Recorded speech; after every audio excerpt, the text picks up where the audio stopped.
Okay mga kasangkayan, balik kita alas 5:40 na po, 20 minutes more before 6 o'clock haton programa. Thank you very much sa ito natin mga sponsor na talandan. Itong City Government ng Catalogan, ang pangunan ito natin tanahoro niya Mayor, Mayor Wilfredo Teguaon. Yan, salamat niya po niya kan City Councilor Chugdoro Tedilagan. Yan, niya kan Konsyal. Maupay po nga kulo, ano? And of course, nga niya po kan City Councilor Tenten Escobar. Ayan. And then, Madam, good luck po. Ano? Ito yung mga trabaho. Ito sangguniang pangusod or itong city Hakag Balogan. And of course, karagdatong gyapon anay taganin pa panahon itong public service. Panawagan nga to kang Edwin Sablay na ginpapakadi hapurak han iya mama kaya iya tatay diri na nakaon. Edwin Sablay dida ha sumaraga at parang ice cream. At nawagan ni TC Sablay. Kontrol tayo nga panawagan ha. Panawagan nga da ha sumara kasamar nga da kan Mr. Edwin Sablay nga ginpapakadi ka hapurak ni mo mama. Ayan ni mo tatay, hindi rin na nakaon. Ito na nawagan ni TC Sablay. Okay, padayon kita mga kasangkayan. Pagka nagtitigang pasukit ang oran ano. And then, ano ba man, ayan na good man niya, mga tak na mga kasangkayan. Ato na inhalong ko ito, no? Kay pagtaga, and then, baratilyo tat pinag-hingadayan. Kung mabalik kita ni story, itong San Bartolome nga dalan mga kasangkayan, kung suman nga mga panahon, amot na hulot. That is why, at nga mga panahon, damot na iirita nga mga and then, nagtitindahan din ang area. So, amo nila mga problema nga pwede gumawas o bumukto ang panahon din so galing mayda mga baratilyo, no? So, nagpapakana itong publiko kung labis na itong mga nagbubuwis o itong nagtitinda nga nagbayad ng city government. Ano itong assurance? Ano itong mahingatuan itong ira mga kaburwisan na ibabalik itong city government? Yan ang nagbuwis na ira. Dako-dako, buwan maninig nga ira kinabuwis, ano? Mga partner. O na, may kayo mga 400,000, ba? More or less, mga 400,000. Tapos itong pakyanan naman, ano naman itong naghatag na assurance itong city government nga itong pagtakasiguridad. Labis na din ang area, nga marang kita kung patron, nagtitikapin itong patron damo itong mga nakada, magka-underline na, no? May na naman ini, and then iba itong plano. May magka-nesesegment, no?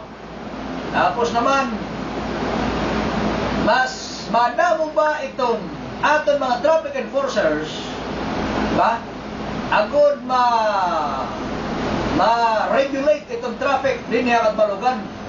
Labis pa din ang area nga and then amo nga nga napapausa kita hindi na kasing area itong national itong Rizal Avenue nga dalan extension kung pagkatika ito Tacloban national road po ito ba. So, karagsengo nini, highway na nga maramang kadagbalawad mga kasangkayan nga ikindidir itong pagburbalabag mo sa highway, ba? So, hindi na nga reaging ko konsidera po ito nga national road o highway po mga kasangkayan. Kaya na, itong diversion road naging planuan itong national government. Inang itong Samar, ang itong magiging national highway na. Pero di pa naging convert, kaya di pa po tapos, diba? Di pa, waray pa balhin mga kasangkayan. Salit nagpapapili nitong Rizal Avenue nga dalan, kung tigang Tacloban, ha? Bawa, tigang Tacloban, malef ka. Pero direkta naman, di ka ito may City Hall. Then, turn left kag yapon kani ka Pagkasa. Antikat to kag Balogan 1 itong Curry Avenue nga dalan mga kasangkayan. Tikadi naman ang Derusal nga dalan mong tikadi ka PNP. Matungdan ha. Da may perono tikadi may PNP. amo po ito national road. Dire pwede nila magkurbalabag ito ninuman. Pero yan na, namun nagpapakya na kay ano, nga igin papistuhan ini mga kabugtuan. Diba? Ito mga parang baratilyo. Pero kay Maso yung mga, hindi rin man nila itong bunyang kalsada. Oh, God. Maluwat. Hindi rin man nila itong bunyang kalsada. Pero kay, and then, ang problema ni national highway ni. Namo itong mga auto, kita mo, ano na agi. Itong mga dagkong mga bus. Diba? Itong mga dagkong mga sarakyan, mga kasangkayan, na din. Ayan na nga panahon, labis na kay Dagumat Baratillo, definitely, masurong ito na, ngandam itong tao.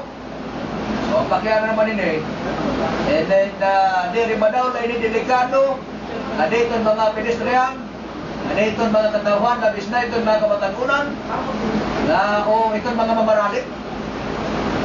Diba? So, siguro mga kasangkayan, and then, may dagya po na siguro temporaryong plan itong city government with the cooperation itong DPWH. Actually, itong manginginano dapat ining issue. Ito natin mga taga-DPWH.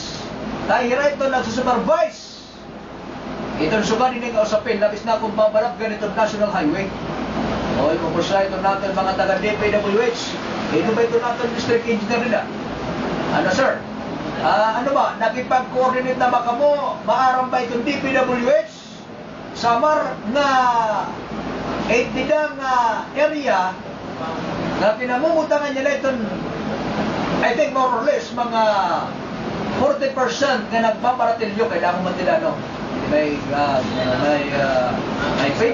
playground, ganit nila may ligid. So, ano ba, hindi na ba yung katungkutan gyapon? The National Highway, DPWH,